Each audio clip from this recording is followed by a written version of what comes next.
નમસ્કાર મારા વાલા વિદ્યાર્થી મિત્રો, સ્વાગત છે તમારું। આજે વિદ્યાર્થી મિત્રો વાત કરવા જઈ રહ્યા છીએ ધોરણ 10માં આપણી બોર્ડની જે પરીક્ષા સામાજિક વિજ્ઞાનની મિત્રો તારીખ 3/3/2025ના રોજ જે પેપર લેવામાં આવનાર છે તેનું મિત્રો વિભાગ એનું આપણે સચોટ મોસ્ટ આઈએમપી સોલ્યુશન આજે આ વિડીયોમાં કરવા જઈ રહ્યા છીએ, જે તમારી પરીક્ષાની અંદર તમને આ વિડીયો ખૂબ જ ઉપયોગી નીવડશે।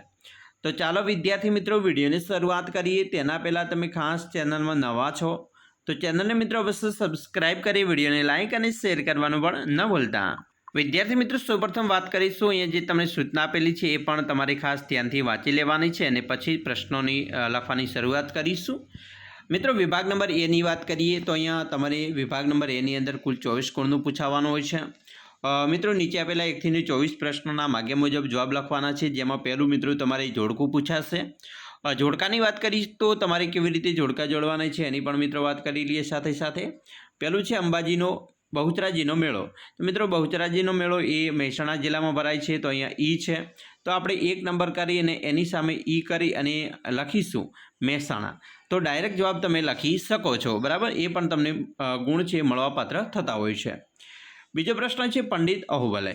તો પંડિત અહોબલે એ મિત્રો સંગીત પારિજાત નામનો ગ્રંથ લખેલો છે, તો એ આપણે લખીશું સંગીત પારિજાત। ત્રીજું છે કુદરતનો સફાઈ કામદાર। તો કુદરતનો સફાઈ કામદાર એ ગીધને ઓળખાય છે। ચોથું છે પવન ઉર્જા।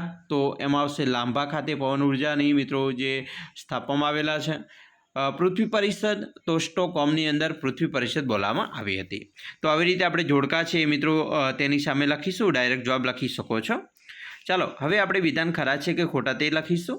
મિત્રો વિધાન ખરા ખોટાની અંદર છઠ્ઠું વિધાન છે કે તત્વજ્ઞાનથી ભરપૂર એવા સાહિત્યને અરણ્યકો કહે છે, તો આ વિધાન સાચું છે। વિદ્યાર્થી મિત્રો તમારે 6 નંબર કરી અને ડાયરેક્ટ સાચું છે એવું નથી કરવાનું, ખોટું સાચું એવું નથી કરવાનું। એના માટે તમારે શું લખવું પડશે, આખું વાક્ય લખીશું અને પછી આપણે સાચું કે ખોટું લખીશું। ચાલો 7મું છે જૂનાગઢ 4 ગુફા સમૂળ આવેલા છે, તો મિત્રો આ વિધાન ખોટું છે। 8 સરકારે આવશ્યક ચીજ વસ્તુઓ માટેનો ધારો 1977માં અમલમાં મૂક્યો, તો આ વિધાન પણ આપણું ખોટું છે। 9 સરસ્વતી સબલા યોજના અન્વયે કન્યાઓને વિનામૂલ્યે સાયકલ આપવામાં આવે છે, તો મિત્રો આ વિધાન ખોટું છે। સબલા યોજના અંતર્ગત આપવામાં આવતી નથી, બરાબર। ચાલો 10મું છે મિત્રો બંધારણની કલમ 17 અન્વયે અસ્પૃશ્યતા નાબૂદ કરવામાં આવી છે, તો આ વિધાન સાચું છે। હવે આપણે જોવાના છીએ મિત્રો ખાલી જગ્યા જે વિકલ્પ સ્વરૂપે છે, જેની અંદર મિત્રો સૌપ્રથમ જોઈએ તો 11મો છે રાષ્ટ્રીય માનવ સંગ્રહાલય ખલગિયા શહેરમાં આવેલું છે, તો રાષ્ટ્રીય માનવ સંગ્રહાલય મિત્રો ભોપાલ ખાતે આવેલું છે, જે મધ્યપ્રદેશની રાજધાની છે। 12 ખલગિયામાં ભારત સરકારે ભારતીય વન્યજીવો માટે બોર્ડની રચના કરી છે, તો અહીંયા આપણો જવાબ આવશે ઈસવીસન 1952ની અંદર। 13 પુષ્ટિ જળનો મુખ્ય સ્ત્રોત કયો છે, તો મિત્રો પુષ્ટિય જળ હોય તો નદીઓ આવશે, બરાબર, અને વૃષ્ટિય જળ હોત તો વરસાદ આવત। તો તમારે ખાસ મિત્રો યાદ રાખવાનું છે, પૃષ્ઠીય જળ પૂછે તો નદી અને વૃષ્ટિ જળ હોય તો એનો જવાબ આપણે આવશે વરસાદ। ચાલો આગળ જોઈશું। 14મો પ્રશ્ન છે ખલગિયા નદીમાં ગ્રાન્ડ એનિકટ નામે જાણીતી નહેરનું નિર્માણ કરવામાં આવ્યું છે, તો જવાબ આવશે કાવેરી। 15 એક્સપ્રેસ હાઈવેની ખલગિયા માર્ગ પણ કહેવાય છે, તો મિત્રો એને દ્રુતગતિ માર્ગ કહેવામાં આવે છે। ચાલો આપણે જોઈશું હવે મિત્રો વિકલ્પ સ્વરૂપે કેટલાક પ્રશ્નો આપેલા છે, તેની અંદર મિત્રો 16મું છે સાચો ક્રમ પસંદ કરી જોડકા જોડો। પહેલું છે રાષ્ટ્રીય સંગ્રહાલય, તો મિત્રો રાષ્ટ્રીય સંગ્રહાલય એ ન્યૂ દિલ્હી ખાતે આવેલ છે, એટલે 1ની સામે ડી આવી રીતે લખતા જવાનું છે।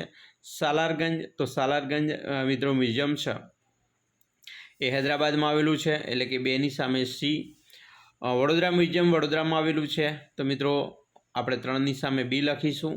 અને લાલભાઈ દલપતભાઈ સંગ્રહાલય અમદાવાદ ખાતે આવેલ છે, તો 4ની સામે એ।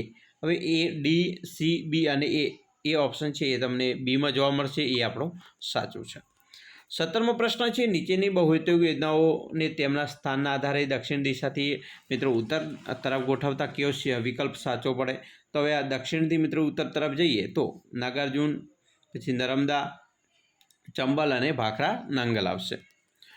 18મો પ્રશ્ન છે ભારતમાં લગભગ કેટલા ટકા જળ સિંચાઈ માટે ઉપયોગી છે, તો મિત્રો સિંચાઈ માટેની વાત કરી છે એટલે 84% છે એ સિંચાઈ માટે ઉપયોગી છે।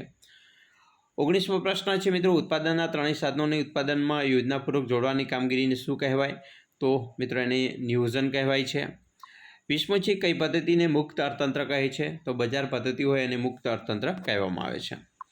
હવે વિદ્યાર્થી મિત્રો એક બે પ્રશ્નોની અંદર જવાબ આપવાના હોય. 21મો પ્રશ્ન છે, ભારતનો કુલ કેટલા કિલોમીટર દરિયા કિનારો છે? તો મિત્રો ઓફિશિયલી આપણે લખીશું, અત્યારે ચોપડીમાં છે તે 7,517 કિલોમીટર. 22, ગુજરાતનું 12 માસ ખુલ્લું રહેતું બંદર કયું? તો પોરબંદર છે. 23, વિકાસશીલ રાષ્ટ્રોનું મુખ્ય આર્થિક પ્રવૃત્તિ કઈ છે? તો મિત્રો કૃષિ ખેતી છે. અને 24, શિક્ષણ, બેન્કિંગ, વીમા કંપનીઓ વગેરેની કામગીરીનો સમાવેશ કયા ક્ષેત્રમાં કરવામાં આવે છે? તો મિત્રો સેવા ક્ષેત્રમાં. વિદ્યાર્થી મિત્રો અહીંયા આપણે 24 પ્રશ્નની વાત કરીએ. હવે નેક્સ્ટ વિડીયોમાં આપણે બીજા વિભાગ છે એનું પણ સોલ્યુશન મિત્રો મોકલીશું. આશા રાખીએ છીએ તમને આપણો વિડીયો ખૂબ જ ઉપયોગી નીવડશે, અને ખાસ વિડીયો ગમે હોય તો લાઇક, શેર અને સબસ્ક્રાઈબ કરવાનું પણ ન ભૂલતા.